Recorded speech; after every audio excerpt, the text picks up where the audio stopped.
Montgomery. On the other line, in a faraway land that's really only like 15 miles from me, over in Richmond, Texas, my illustrious, sage, and wise co-host, Mr. Eric Kelly. Eric Kelly hanging out over here with you, man. How are you today? I'm good, man. Today's topic is how to deal with difficult bosses. Yes, and stay out of the penitentiary while you're doing it. Yeah. We don't need people going postal. And no. And you need to be okay. Yeah, and it really doesn't matter like what industry you're in. I think everybody has had at least one experience with a bad boss. A difficult boss. It's people, man. It's just the way people are. Right. So I wanted to start a new segment called Story Time. And Story Time is just the way that, we're going to, if we have a story that'll kind of tie into our topic, it'll just be a way to kind of help set the tone a little bit. And I actually do have a story today. So this is my difficult boss story. And no, it's not a story about any current manager, supervisor that I have at this particular time. So if you're listening, it's not about you. It's not about you. But it's actually from about my fourth year out of college and fourth year into my career. Mm-hmm. And, I was still a young accountant. I remember the boss that I had, she was a micromanager. And the way that I work, I do not like micromanagers. Mm. And I recall having a situation where, she would give me a project on a Monday. And I would say, okay, cool. Like, how should I prioritize this? Is this something that's due tomorrow? Is this something that's due next week? And she'd be like, it's due in about 10 days. Okay, cool. Mm-hmm. So to me, that said, I don't have to start on it right this second. I can kind of prioritize it with my other responsibilities. Mm-hmm. Mm-hmm. Well, lo and behold, on Tuesday, after the Monday she gave me the project, she's asking for a status update. And I'm like, well, I haven't started the project yet. And then the next thing you know, that turns into a conversation about, how I'm prioritizing my time and I should have started on it right away. And so you imagine that this happens frequently. And when I say frequently, at least, once or twice a month, whether it's a special project, whether it's just the normal monthly activities and responsibilities that I would have. And it just always seemed to be a lack of trust in her employees. Well, this one particular situation happens where I pretty much stepped out of bounds. I just got tired of it one day. We're sitting in a meeting and she says, hey, I want you guys to do this particular activity, this particular task, and I want it done in the next couple of days. Well, the task took 2 days to do. And on top of that, we weren't scheduled to turn that thing in to the higher ups for another 10 days. And so I stepped up and said, I don't think that that's the best use of our time with the tight deadlines that we currently have. And, and I spoke up in a meeting. I called myself defending myself and my fellow employees, my peers. And, lo and behold, the meeting was over. She asked me to stay behind and she attempted to, kind of put me in my place. But, that's my story in terms of my difficult boss situation. But again, you stayed employed. Oh, of course. I stayed employed. Well, see, that's good. Yeah. That's how we want it to end. Because there was no denying the quality of my work, but it was just the management styles. Yeah, right? Yeah. And you're going to run into that, man. There are people that their style is just like, it just grates on you. It's like fingernails on a chalkboard. Right. I got one for you. Go. Story. Mm-hmm. Many years ago, I spent a brief time in a sales organization as a sales manager. Had a team doing really well. Had a boss that when the quota was close, would just go completely off. Just, we're almost there. Nobody can do this. Nobody can go home to whatever. And it was just constant pressure to the point where, I started feeling like physically, I hated walking in the room, and the team that I had, they hated listening to the voice. And so I'll never forget one Friday, I had enough. Now, I did have another job on tap. I got up and walked out of the room. And that was the last that I had anything to do with that person. I didn't quit. I didn't call. I walked out and went home. Several years later, ran into this person, and they admitted that they were a flaming one of those. And they apologized. We were at the mall, and I looked at them and I said, now, here they are walking over to me. They're smiling, so I'm at least going to be cordial. And the first thing they said was, I want to apologize for 4 or 5 years ago being such a flaming. And I said, apology accepted. The cool thing is that we're cool friends now. And that was a block out of time. But the management style was screaming and shrill and on edge and agitating and pushing and putting people down. And there's a point at which you do really have to look at, do I need to stay here? Wow. And that's real. So in that situation, like this is a slight tangent, but like you said, you got to the point where you couldn't take it anymore, and you left. Absolutely. Absolutely. How? I mean, would you, like, now being past that situation? Yeah, you know where I'm going. No. Would I do that? Absolutely not, because that has to do with the amount of peanut butter and jelly that I can buy in a couple of weeks, and I don't care how much you saved up. There's a point at which you don't need to cut your own throat because you're at wit's end. Right. Yeah. I think where I'm at now, I would have strategized much earlier on how do I get connected to this person, because we weren't actually mortal enemies. It was just I couldn't take that voice and the shrill tone. I think now I would have taken much more time to get into their head, to figure what they were thinking about, and then develop some strategy on how to manage them. Gotcha. So three ways that you can deal with your difficult boss situation. And it's not necessarily, here are 3 tips, but, well, in a sense it is. It's a way to help you manage it mentally and practically. Yeah, that's the hardest part, the mental part. Right. Number 1, don't go to war with your boss. Break that down for me, E. They live upstream. They live in the apartment above you. They live on the mountain above you. I had a boss one time tell me something. I had to clean it up so I can share it with you. He said, son, you know that stuff that rolls downhill? And I said, yes, sir. He said, well, it pools right where you're standing. He wanted to let me know that if anything happened, it wouldn't be happening to him, because he was uphill. It was going to happen to me downhill. And that was kind of a power move. He was getting his bluff in early, and I understood where it was. But they really are in a higher position. Now, let me give you just a practical piece of that.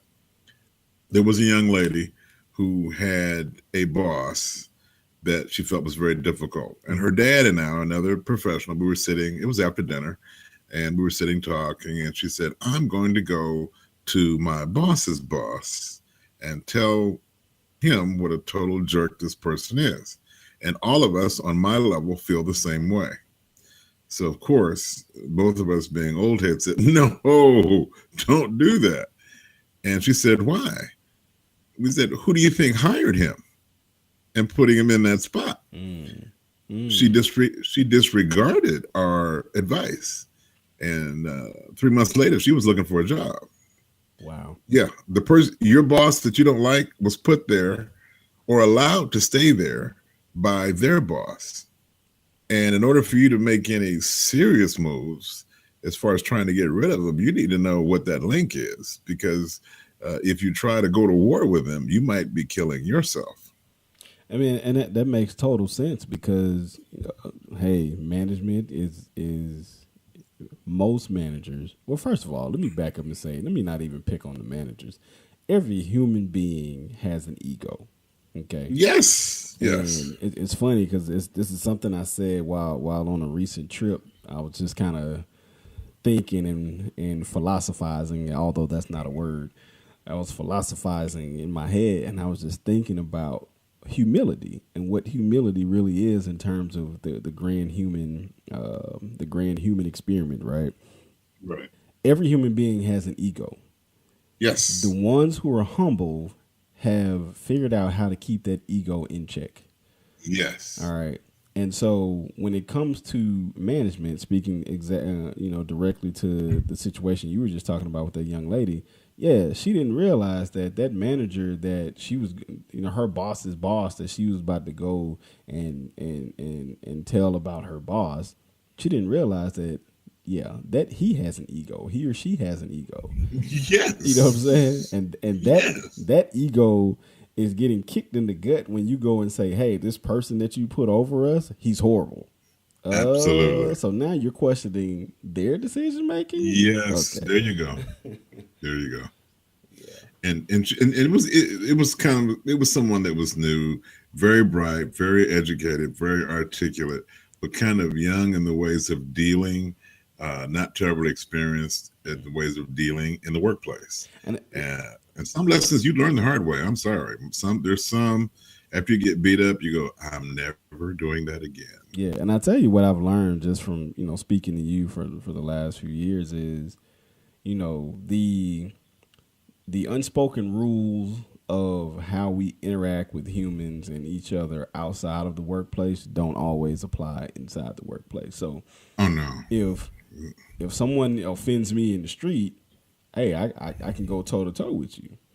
But Absolutely. if someone offends me in the office, I need to really take a step back and think: is this the time for me to be confrontational? Is this the time for me to just kind of eat it, no matter what's happening, and kind of reassess Yes. and go about things a different way? The modern workplace is built on a military model. Your general is the CEO. Mm-hmm. The colonels are the VPs. The directors are the majors. The managers, are the sergeants or so. And depending on where you are, you're in that hierarchy. Mm-hmm. In the military, unlike the uh, private workplace that we work in, uh, you can't talk back at all. This is true. That's subject to a court martial. This is true. Um, in our world, it is very similar, except it doesn't look as concrete as it does in the military ranks. So if you walk into a meeting and you give the boss a run for their money, well, in the military they could basically bring you up on charges. This person here will emotionally bring you up on charges, but there will be retribution for damaging their ego in a meeting. Yeah. So that's the real world. That's the world we live in. Yeah. So yeah, don't go to war. Don't go to war with them. No, and like I said, and that kind of speaks to what happened in my earlier story. It was kind of hot for me for a little while, Yeah. uh, until I was Yeah. able to do something that kind of put a smile on her face and kind of stroked her ego, and then we had Right. one of the best relationships Right. amongst any of her employees until I moved to Houston. Yeah. Point number 2: understand that bosses are human, just like you are. Excellent. That's it. Same feelings, same desires, same challenges, same family issues, same things you go through, the boss goes through. Right. Same fears, same Same things. Yeah, fears. same things that typically drive us. And I think I think that's one of the more powerful points to understand, because sometimes I think we get so caught up in the organizational structure and the hierarchy at work that we often dehumanize Oh, positions. absolutely. You know, Absolutely. we get caught up in people's positions and we forget that they're just humans. You know what I mean? I'll give you an exercise anybody listening can do. Mm-hmm. It happens in every meeting. Okay. We'll go to a meeting and there'll be maybe a VP, a couple of directors, some managers or whatever, and let one of the executive vice presidents walk in. Now, all of us have been talking. As soon as the executive VP starts talking, people pull out their pens and start writing down what he said. He could be dumb as a box of bricks. But his title says he's an exec VP, so he outranks everybody in that room. Right. And people will write down what he or she said. They'll write it down as if it has more weight, as if it means something more than what anybody else has said. He may simply restate what everybody else has said. Right. But because of that position, we'll give it more credence. And it could be just as stupid as anything. However, because we kind of worship the levels at work. Oh, Mr. So-and-so said that. And they got quotes from this guy. And I've heard quotes from executives. They're not even on nursery rhyme level. And people have written them all over their planners, and they got little stuff on their wall. There's nothing deep, no substance. But the person that has the position at their job said it. So what happens is, because we live in that world where we give more credit there, sometimes we don't give them credit for normal emotions. Right. They have relationships, good or bad, at home. They've got children issues, good or bad, at home. There's a men and a women's bathroom at work, because biologically they are the same. Hey, they have to do the same thing everybody else does. And we forget it when they walk in. Oh, here's Mr. So-and-so or Miss So-and-so. And they're just a regular human. They might be smart. They've obviously accomplished something, but let's not treat them as if they were deity. Yeah, and it's funny because that's also a topic for another one of our shows. But just it's similar to how we do the entertainment culture, and even Oh yeah. The monarchs and all of that from Yes. from the days of old, right? Man, I think that point is probably going to be my favorite point of the episode, because I'm big on trying my best to kind of continue to humanize those around me, and Yes. even when I feel like judging my bosses or judging my peers for either their mistakes or their quality of work or just the decisions that they make. Sometimes I've been really having to check myself lately and just be like, you know what is that person dealing with? What may or may not be happening at home, what may or may not be happening in their career here at work that's causing them to kind of come in with the attitude they have or treat people the way they treat people and things like that. And it's helped me kind of, treat them and react to them a different way, and, to positive outcomes in those relationships with them. Absolutely. Well, and you just hit it. You cannot have a relationship with somebody that you deify. And that's at home, that's at work, that's anywhere. In order to have a relationship, there's a give and take, and we're all humans. And by the way, that other person craves a relationship also. Right. Your boss craves a relationship, because that's how humans are built to do. So when the boss walks in and everybody genuflects and goes, "Oh, Mr. So-and-so," and they bow down, that feels good to one part of their ego, but they also like a quiet cup of coffee or hot chocolate or tea and a conversation where there's an exchange of ideas. That's as gratifying to them as the other. Yeah. Even if they are egotistical, people want to feel connected. Right. And if we worship them, we can't have a good, solid give and take relationship with them. I think that's a good segue when you're using, deifying and worshiping. Because the third point is understand that the boss is not God. Not at all. The power over their life. Now, this is really raw. The power over your life ends if you get up and walk out of that building and never come back. True. So that helps you understand the scope of their power. If you decide, I don't want to be here anymore, and you leave, that person has not one bit of power over you. Okay. Now let's put that into some real. Let's just be real. Let's just be absolutely real. Let's put this into some practical terms here. Mm-hmm. I'm working for this company. Mm-hmm. whether I'm super talented, whether I'm mildly talented or not, I have this job. It's currently taking care of my responsibilities, whether I have a family or not. Absolutely. Depending on where I live, my opportunities could be limited. This might be the best thing I have. But this boss is just making every day that I come in here a living hell. And I want to leave. But there is no way that I can walk out of this door and feel confident that I'm going to be able to support myself or my family. Okay? No. Right? No. So Absolutely. in that sense, oftentimes people stay because this is the only, that may be the only option that they feel like they have. So what do you tell that person? Build a plan. And there are a couple of things that happens. We do not feel as victimized when we have a plan. We feel very victimized if we have no idea where we're going to go, what's going to happen. I might as well stay here because there's no way out. I'll give you a story from childhood.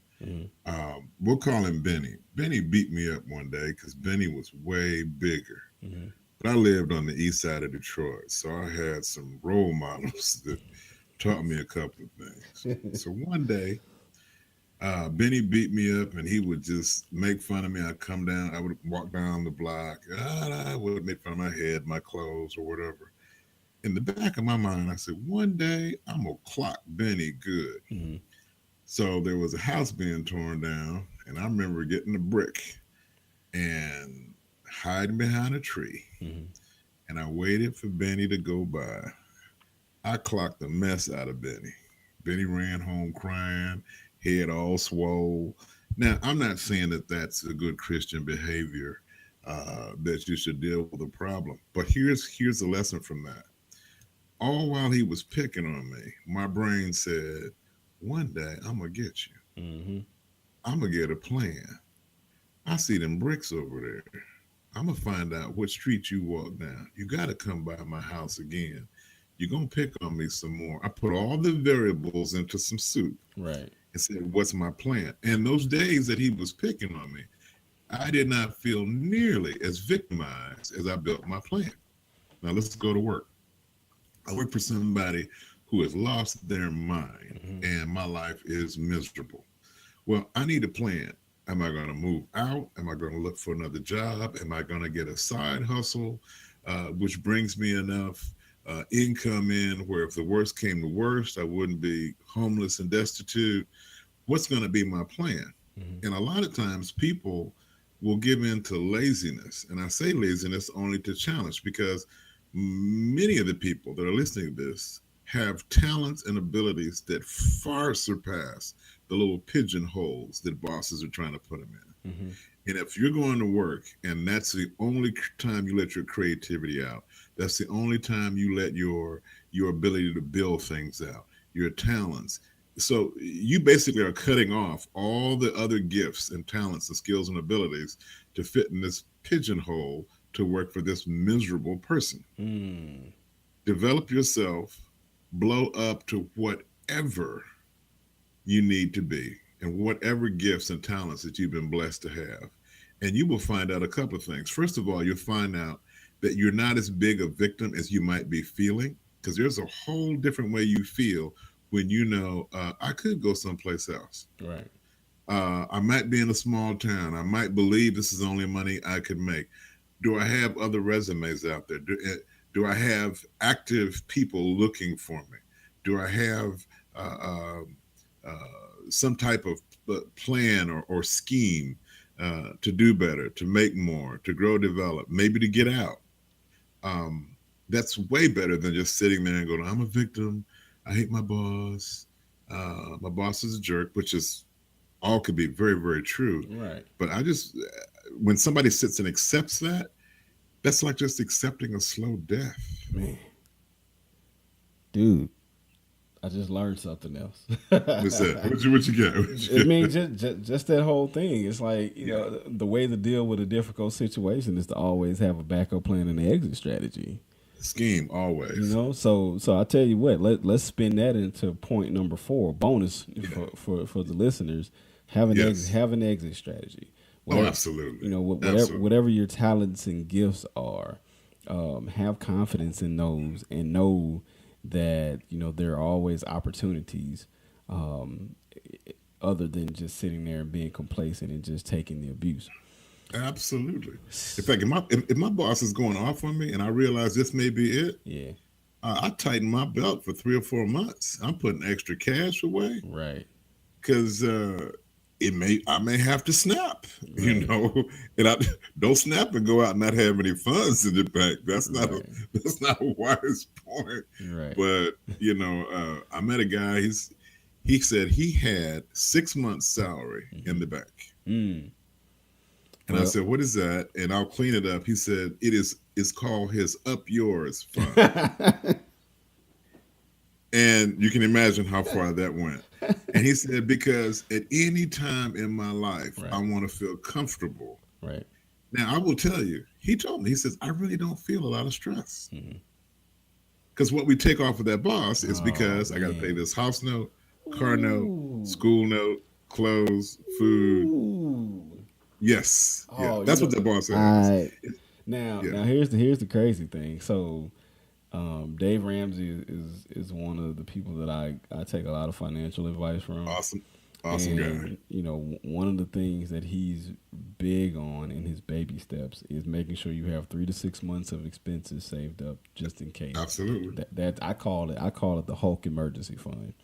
Mm-hmm. And it is something that in one of these bonus episodes I'll kind of bullet point my budgeting and cash management and money and personal finance philosophies or whatever. But the baby emergency fund is that we put away 1,000 for small emergencies.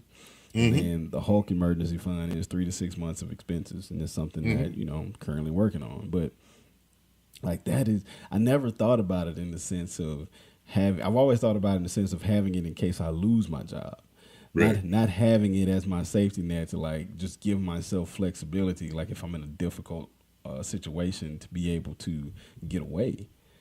Right. That Right. is dope. We go to work to provide for our families, to do well, to make sure that we can provide the adequate creature comforts, to be able to take care of our families. However, when we are overextended, we add to the stress of having a crazy boss to the point. This isn't going to sound good. It's a bit raw. It's basically slavery.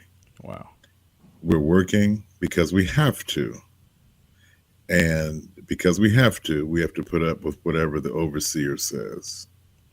So I am a big proponent of bringing it down a notch, Mm-hmm. not flashing all the cash, having something where when I go to sleep at night, I realize that if worst came to worst tomorrow, my family would still be able to eat for a while I try to figure it out. Gotcha. Yeah, we cannot allow ourselves to be put in the position where we feel like little automatons and robots and slaves. That's the worst way to live your life. Man, brother, as always, another very insightful episode, man. Like I said, I love it when I come to the episode and I walk away, which is pretty much every time we do an episode. I walk away Awesome. feeling like I've picked up some additional knowledge to kind of take back into my everyday life. So this is awesome, man. Awesome. So quick Well, recap. Quick recap yes. before I let you finish up. So quick recap. How to deal with difficult bosses. Number one, don't go to war with them. Choose your battles. Figure out. Like make sure you learn that or understand that everybody has an ego, especially your bosses. Yes. Number two, understand that they are just human. They are absolutely Yes. human, just like you. Number three, definitely understand that your boss is not God. And number four, which is I think number two just got bumped as my favorite my favorite point. But number four on it says always, always, always have an exit strategy and protect yourself so that you can give yourself options to be able to get out Absolutely. of an abusive situation. Absolutely. I'd like to take credit for all the things that I've shared, but The only reason I can know them is because I've been dumb enough to do them. Zig Ziglar said, wisdom comes from experience, most of it bad. So if you see somebody and say, man, that's a wise dude, that means he has nicks and cuts all over his body from bumping into furniture and sharp things. So I love these podcasts because it allows folks that are listening maybe not to go down the same alley Right. and run into the same trash can that we ran into. And I'm just thankful for the opportunity to be able to share experiences.